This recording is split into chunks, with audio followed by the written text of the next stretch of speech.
हर एक राइडर चाहता है कि हमारी बाइक की रोड प्रेजेंस अलग ही हो, कॉमन ना दिखे। तो कॉमन ना दिखने के लिए राइडर्स जो है वो अपनी मोटरसाइकिल को मॉडिफाई करवाते हैं, और मॉडिफिकेशंस कई तरीके के हो सकते हैं, जिसमें लीगल मॉडिफिकेशंस भी आते हैं और इलीगल मॉडिफिकेशंस भी आते हैं। तो आज की इस वीडियो में मैं आपको बताऊंगा कि लीगल मॉडिफिकेशंस क्या है जो कि हमारी इंडियन गवर्नमेंट अलाउ करती है करने के लिए, और इलीगल मॉडिफिकेशंस क्या है जो कि गवर्नमेंट अलाउ नहीं करती, जो कि आपको जेल में लैंड करा सकते हैं या फिर आपके ऊपर हैवी फाइन्स इंपोज हो सकते हैं। तो अगर आप भी प्लान कर रहे हैं अपनी मोटरसाइकिल को मॉडिफाई करने का, तो ये वीडियो आपके लिए बहुत इंपॉर्टेंट हो सकती है। वेलकम बैक एवरीवन, आप देख रहे हैं एसआर मोटर वर्ल्ड और फिर मैं आया हूं एक नई वीडियो के साथ।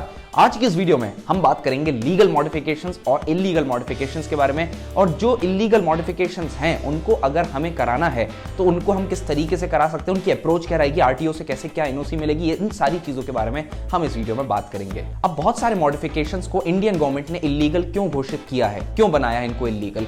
वो इसलिए बनाया है क्योंकि जब मैन्युफैक्चरर्स मोटरसाइकिल्स को मैन्युफैक्चर करते हैं तो वो सेफ्टी स्टैंडर्ड्स को ध्यान में रखते हैं, इंडियन सेफ्टी स्टैंडर्ड्स को मीट करते हैं, तो वो इंडियन गवर्नमेंट के रूल्स को कंप्लाई करते हैं। लेकिन जब लोकल में मॉडिफिकेशन होता है, कोई लोकल गैराज मॉडिफिकेशन करता है या कोई आफ्टर मार्केट ब्रांच मॉडिफिकेशन करते हैं, तो वहां पर सेफ्टी रेटिंग का एसबी नहीं होता है, और इसी वजह से इंडियन गवर्नमेंट ने बहुत सारे मॉडिफिकेशंस को इलीगल बनाया हुआ है, क्योंकि उसमें सेफ्टी जो है राइडर की कॉम्प्रोमाइज होती है। अब सबसे पहला इलीगल मॉडिफिकेशन, और ये बहुत ही कॉमन प्रैक्टिस है राइडर्स के बीच, वो है रेयर व्यू मिरर्स को निकाल देना। क्योंकि राइडर्स जो है वो चाहते हैं कि हमारी मोटरसाइकिल अच्छी दिखे, रेयर व्यू मिरर्स से थोड़ा सा लुक खराब हो रहा है तो हम इनको निकाल दें, लेकिन वो बहुत ही पर्पसफुल चीज होती है और इनको निकालना बिल्कुल सेंसिबल डिसीजन नहीं रहेगा। तो रेयर व्यू मिरर्स को ना निकालें, आपकी भी सेफ्टी कॉम्प्रोमाइज हो रही है और जो आपके पीछे आ रहा है उसकी भी सेफ्टी कॉम्प्रोमाइज हो रही है, क्योंकि ये सब चीजें अगर आप रेयर व्यू मिरर निकाल देंगे तो वो आप पीछे की तरफ से ब्लाइंड हो जाएंगे, आपको पीछे का कुछ भी नहीं दिखेगा। इसी वजह से आपने बहुत सारी जगह पर देखा होगा कि एक्सीडेंट्स इसलिए होते हैं क्योंकि मोटरसाइकिलिस्ट जो रहते हैं वो लेन चेंज कर देते हैं, एकदम से राइडर्स लेन चेंज कर देते हैं, उससे कार वाला टकरा देता है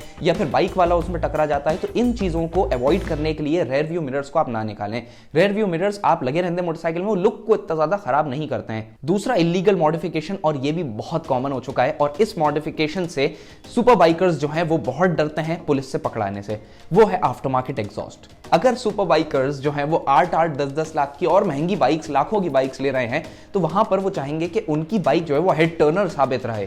हेड टर्नर साबित रहे यानी कि लोग मुड़कर देखें ऐसे करके, तो इसीलिए आफ्टर मार्केट एग्जॉस्ट लगाए जाते हैं। अब आफ्टर मार्केट एग्जॉस्ट में बहुत तरीके के एग्जॉस्ट आते हैं। मोस्टली एग्जॉस्ट जो हैं वो आपके यूज होते हैं रेस ट्रैक्स पर यूज होने के लिए बने रहते हैं, लेकिन लोग इनको लगा लेते हैं यहाँ पर क्योंकि इससे परफॉर्मेंस भी थोड़ा सा बढ़ जाता है और उसके साथ ही साथ एग्जॉस्ट साउंड भी अच्छा हो जाता है, जिससे लोग पलट पलट कर देखते हैं और वो पब्लिक रिएक्शंस उनको जो है अच्छे से मिलते हैं, तो उनको मजा आता है सुपर बाइकर्स को। इनफैक्ट मैंने भी सुपर बाइक चलाई है तो मुझे भी आफ्टर मार्केट एग्जॉस्ट में ही मजा आता है। स्टॉक एग्जॉस्ट पर मेरी एक भी सुपर बाइक अभी तक नहीं रही है। तो आफ्टर मार्केट एग्जॉस्ट लगाने से भी आपके ऊपर हैवी फाइन्स इंपोज हो सकते हैं, तो इसको भी लेकर जो पुलिस है वो बहुत ज्यादा स्ट्रिक्ट हो गई है। अगर आप किसी रेप्यूटेड ब्रांड से आफ्टर मार्केट एग्जॉस्ट लेते हैं, जो brand street legal after market exhaust manufacture कर रहा है आपकी पर्टिकुलर बाइक के लिए, तो जब आप उसे लेंगे तो उसके साथ आपको लेटर और ये सब चीजें मिलेंगी, उसको आप आरटीओ को इन्फॉर्म कर सकते हैं। ये बहुत ही अच्छी चीज है कि आप आरटीओ को इन्फॉर्म कर दीजिए। आरटीओ जो है आपकी आरसी पर यानी कि रजिस्ट्रेशन कार्ड पर आपके एग्जॉस्ट का नाम मेंशन कर देगा, या जो भी चीज उसमें मेंशन हो जाएगी,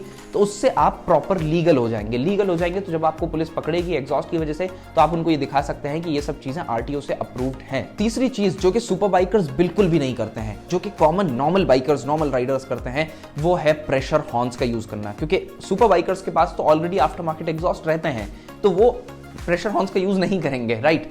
तो वहां पर क्या है कि जो नॉर्मल राइडर्स होते हैं या कोई भी रहता है, वो लोग प्रेशर हॉर्न्स का यूज करते हैं, जो एयर हॉर्न्स आते हैं उनका यूज करते हैं, जिनका डेसिबल लेवल 100 डेसिबल से ऊपर रहता है। वो जो हॉर्न्स रहते हैं वो इलीगल रहते हैं, और इन प्रेशर हॉर्न्स की वजह से भी पुलिस जो है वो पकड़ लेती है। तो इसलिए इसकी वजह से भी आपके ऊपर हैवी फाइन्स इंपोज हो सकते हैं, और ये भी एक इलीगल प्रैक्टिस है। अब 2019 सुप्रीम कोर्ट रूलिंग के हिसाब से आप ओरिजिनल स्पेसिफिकेशंस को जो कि मैन्युफैक्चरर ने दी हैं, जो कि आरसी बुक पर मेंशन्ड हैं, आरसी कार्ड पर मेंशन्ड हैं, उनको आप ऑल्टर नहीं कर सकते हैं। ये सुप्रीम कोर्ट ने बोल दिया। किसको ऑल्टर नहीं कर सकते? जो ओरिजिनल स्पेसिफिकेशंस मैन्युफैक्चरर ने दी हैं, जो कि आरसी कार्ड पर मेंशन्ड हैं, उनको आप ऑल्टर नहीं कर सकते हैं। जैसे कि व्हील बेस जो है वो मेंशन रहता है, उसको आप ऑल्टर नहीं कर सकते हैं। उसके बाद उसमें ग्राउंड क्लियरेंस, ये सब चीजें मेंशन रहती हैं। इंजन कैपेसिटी मेंशन रहती है, तो आप उसको ऑल्टर नहीं कर सकते हैं। इंजन कैपेसिटी को ऑल्टर करना भी इलीगल प्रैक्टिस है। ये सुप्रीम कोर्ट ने बोला है, क्योंकि आरसी बुक पर जो जो चीजें मेंशन्ड हैं उनको आप चेंज नहीं कर सकते हैं। तो उन चीज में क्या आती है, इंजन का साइज आ जाता है, मोटरसाइकिल का साइज आ जाता है और ब्रेकिंग आ जाती है। तो इन तीनों चीजों को आप ओरिजिनल स्पेसिफिकेशंस पर ही रखें। इसको मॉडिफाई करना एक इलीगल प्रैक्टिस है जो कि आपको जेल के अंदर लैंड करा सकती है। लेकिन ये बहुत ही हार्ड टू स्पॉट है, इसको हर कोई नहीं पकड़ सकता है। किसको क्या मालूम चल रहा है कि आपका इंजन जो है वो अगर 150 सीसी का है, आपने उसको 160 करा के रखा है अंदर से, तो किसी को नहीं पता चलेगा ऑब्वियसली। तो ये हार्ड टू स्पॉट है, लेकिन अगर पकड़ा जाए तो हेवी फाइन्स इसमें लगेंगे, क्योंकि ये इलीगल प्रैक्टिस है। और आपकी इंफॉर्मेशन के लिए ये बात मैं आपको बता रहा हूं। अब इंजन को मॉडिफाई करना क्यों मना है? इंजन को मॉडिफाई करना इसीलिए गवर्नमेंट ने मना करके रखा है क्योंकि इंजन जो है कंपनी जो मैन्युफैक्चर करती है वो एमिशन नॉर्म्स को मीट करती है, इंडियन रेगुलेशंस को मीट करती है। तो जब आप इंजन को मॉडिफाई करेंगे तो उसमें जाहिर सी बात है आप इंजन नॉर्म्स को नहीं मीट कर पाएंगे, ना ही आप मोटरसाइकिल को उस तरीके से टेस्ट कर पाएंगे, उन इक्विपमेंट्स के पास टेस्ट कर पाएंगे, उन इक्विपमेंट्स के साथ टेस्ट कर पाएंगे जो कि कंपनी करती है या ARAI करती है। तो इसीलिए कंपनी इंडियन गवर्नमेंट ने इस चीज को इलीगल बना के रखा है कि आप इंजन को छेड़िए ही मत, जो मैन्युफैक्चरर ने दिया है उसी को चलने दीजिए। अब कुछ केसेस ऐसे रहते हैं जिसमें इंजन जो है प्रॉब्लम आ जाती है, तो वारंटी में कंपनी इंजन चेंज करती है। तो उस सिचुएशन में आपको आरटीओ से एनओसी लेनी पड़ती है कि आप इंजन को चेंज कर रहे हैं और इंजन स्वैप कर रहे हैं मोटरसाइकिल में। तो अगर आपका ओल्ड इंजन वर्किंग कंडीशन में है लेकिन आप उसको स्वैप कराना चाहते हैं तो ऐसा बिल्कुल भी पॉसिबल नहीं है लीगली। इलीगली तो बहुत सारे काम हो सकते हैं, लेकिन लीगली ये चीज पॉसिबल नहीं है। और इंजन का मॉडिफिकेशन सीरियस ऑफेंस में इसलिए आएगा क्योंकि एक तो वो एमिशन नॉर्म्स मीट नहीं कर रहा है, दूसरी चीज कंपनी ने वो इंजन एक पर्टिकुलर चेसी पर फिट करा था, जो ब्रेकिंग है वो उस इंजन को हैंडल करने के लिए बनी गई थी। लेकिन अगर आप उसी चेसी पर बड़ा इंजन लगाते हैं या इंजन को ज्यादा पावरफुल बनाते हैं तो वो एक सीरियस ऑफेंस है, क्योंकि जो ब्रेकिंग है वो कम परफॉर्मेंस को हैंडल करने के लिए बनाई गई है। अगली चीज जो कि एक इलीगल प्रैक्टिस है, जो कि कार एंथुसियास्ट भी बहुत सारे करते हैं, वो है चेसी की कटिंग करना या उसमें कोई भी बदलाव करना। चेसी में अगर आप कोई भी चेंजेस करते हैं तो वो एक इलीगल प्रैक्टिस है, चेसी में चेंज करना बिल्कुल मना है। जो कार एंथुसियास्ट हैं वो भी रूफ्स कट करते हैं, वो भी एक इलीगल प्रैक्टिस है। ये सब चीजें भी मना है क्योंकि वो स्ट्रक्चरल रिजिडिटी को कम करता है बाइक की। और जैसा कि मैंने आपको बताया कि सुप्रीम कोर्ट रूलिंग ने ये बात बोल दी थी कि आप ओरिजिनल स्पेसिफिकेशन जो कि आरसी कार्ड पर मेंशन्ड है उनको ऑल्टर नहीं कर सकते हैं। तो बहुत से लोग जो है मोटरसाइकिल्स पर क्या करते हैं कि चेसी काट के थोड़ा आगे पीछे कर देते हैं, उसको थोड़ी चीजें अलग अलग कर देते हैं, जो व्हील बेस है चेंज हो जाता है, ग्राउंड क्लियरेंस चेंज हो जाता है। इससे मोटरसाइकिल की डायनेमिक्स भी चेंज होंगे डेफिनेटली। जिस तरीके से वो हैंडल करती थी वो उस तरीके से नहीं करेगी, दूसरे तरीके से करेगी हैंडल। हालांकि बहुत सारी चीजें इंप्रूव भी हो सकती हैं, लेकिन वो चीजें करना भी एक इलीगल प्रैक्टिस है क्योंकि वो मोटरसाइकिल की ओरिजिनल स्पेसिफिकेशंस को ऑल्टर कर रहा है और डायनेमिक्स उसके क्योंकि मैन्युफैक्चरर के हिसाब से नहीं है, उसमें ज्यादा इंजीनियरिंग इन्वॉल्व नहीं है, तो वो राइडर के लिए और रोड के लिए डेंजरस हो सकते हैं। तो अब इतनी सारी चीजें इलीगल हैं, तो इसमें लीगल चीजें क्या हैं, लीगल मॉडिफिकेशंस क्या हैं? तो आप उसमें स्टिकर्स लगा सकते हैं मोटरसाइकिल पर, ग्राफिक्स जो है वो चेंज कर सकते हैं, कलर चेंज नहीं कर सकते, कलर पे अभी हम आएंगे आगे चल के। उसके बाद आप मोटरसाइकिल में फेयरिंग्स जो है वो चेंज कर सकते हैं, फेयरिंग्स आप चाहें तो रेस फेयरिंग्स या कोई आप दूसरी फेयरिंग्स लगाना चाहें। उसके बाद अगर आप फ्रंट में वाइजर लगाना चाहते हैं, ये सब चीजें प्लास्टिक पार्ट्स ऐड करना चाहते हैं तो वो भी आप ऐड कर सकते हैं। विंगलेट्स हुए, वाइजर हुए, ये सब चीजें इलीगल नहीं है, लीगल है। अगली चीज आती है टायर्स, कि क्या आप अपने टायर्स को मॉडिफाई कर सकते हैं मोटरसाइकिल के? तो बिल्कुल आप टायर्स को मॉडिफाई कर सकते हैं, लेकिन एक सर्टेन लिमिट तक, आरटीओ की लिमिट्स तक। उसकी लिमिट क्या है? लिमिट यह है कि अगर आपकी मोटरसाइकिल लोअर वेरिएंट की है या कार लोअर वेरिएंट की है तो आप उसमें व्हील्स जो है वो हायर वेरिएंट के डाल सकते हैं उसी पर्टिकुलर मॉडल के। लेकिन अगर आप पीछे की, अगर आप पल्सर के अंदर पीछे ट्रैक्टर का टायर फिट करके चलाएंगे और ऐसे उल्टे सीधे मॉडिफिकेशंस करेंगे तो वो इलीगल हो जाएगा और वो इजी टू स्पॉट है। कोई भी उसको देख के समझ सकता है कि ये इलीगल मॉडिफिकेशन किया गया है, जो कि आपके लिए एक सीरियस ऑफेंस बन सकता है। एक बात आपको और पता होगी कि बहुत सारी वीडियोस ना कभी भी वायरल हो जाती हैं जिसमें एक मोटरसाइकिल पर 4-4 लोग बैठे हैं और मोटरसाइकिल को मॉडिफाई किया गया है 5-6 लोग बिठाने के लिए, 7 लोग बिठाने के लिए। तो ये चीज भी बहुत ज्यादा इलीगल मॉडिफिकेशन प्रैक्टिस में आती है, इसको भी करना अलाउड नहीं है। आप अपनी मोटरसाइकिल को कस्टमाइज नहीं कर सकते कि उसमें आप 2 से ज्यादा लोग बिठा पाएं, क्योंकि ये चीज भी आरसी कार्ड पर मेंशन रहती है कि ये इसकी जो सीटिंग कैपेसिटी है वो 2 की है। अब सबसे बड़ा सवाल ये है कि आपको अपनी बाइक का पेंट स्कीम चेंज कराना है, कलर स्कीम चेंज कराना है, पेंट जॉब करवाना है उस पर।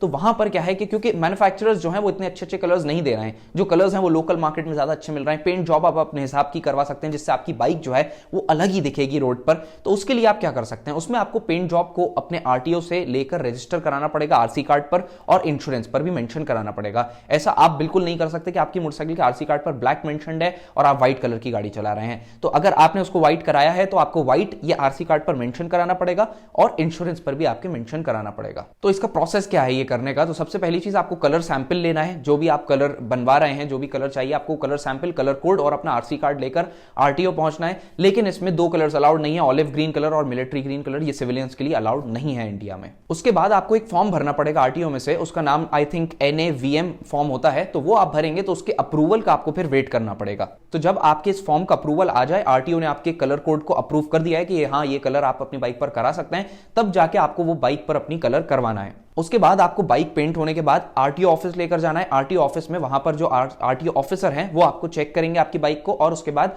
जो भी उसमें रिक्वायर्ड चेंजेस होंगे आपके आरसी बुक में वो हो जाएंगे। अब बहुत सारे लोग ना मुझसे कमेंट सेक्शन में ये पूछते थे कि हमारी बाइक में जब हम लाइट्स लगाएं HID लगा सकते हैं क्या, उसमें वो इलीगल तो नहीं है? तो HID लगाना इलीगल नहीं है, लेकिन आप उसको किस तरीके से लगा रहे हैं वो चीज लीगल और इलीगल को डिसाइड कर सकती है, क्योंकि HID जो है वो प्रोजेक्टर में लगने के लिए डिजाइंड है। अगर आप HID को खाली लाइट में लगा देंगे, रिफ्लेक्टर बेस्ड लाइट में, तो वहां पर HID का जो रिफ्लेक्शन है वो बहुत तेज पड़ेगा और सामने वाले आने वाले को ब्लाइंड करेगा, तो वो चीज इलीगल है। HID का अगर आपको यूज करनी है तो HID को आप यूज करने के लिए प्रोजेक्टर हेडलैम्प में फिट करें, क्योंकि वो बीम को फोकस्ड रखता है। तो प्रोजेक्टर हेडलैम्प आप फिट कर सकते हैं, HID इलीगल नहीं है, लेकिन अगर आप उसको रिफ्लेक्टर बेस्ड लाइट में लगाते हैं तो वो एक इलीगल प्रैक्टिस है। तो आई होप आज की इस वीडियो में आपको लीगल और इलीगल मॉडिफिकेशंस के बारे में पता चल गया होगा कि कौन से मॉडिफिकेशंस आप करवा सकते हैं बाइक में, कौन से हार्ड टू स्पॉट हैं, कौन से इजी टू स्पॉट हैं, क्योंकि हमारे इंडिया में जैसे लॉ आता है तो उसकी जुगाड़ भी आ जाती है। तो if you know what I mean. तो आज की इस वीडियो में इतना ही। अगर आपके लिए वीडियो हेल्पफुल और इन्फॉर्मेटिव रही हो तो वीडियो को लाइक जरूर करिएगा, चैनल को सब्सक्राइब करे बिना ना जाएं। So guys, thanks for watching, stay tuned, till then wait for my next upcoming interesting videos.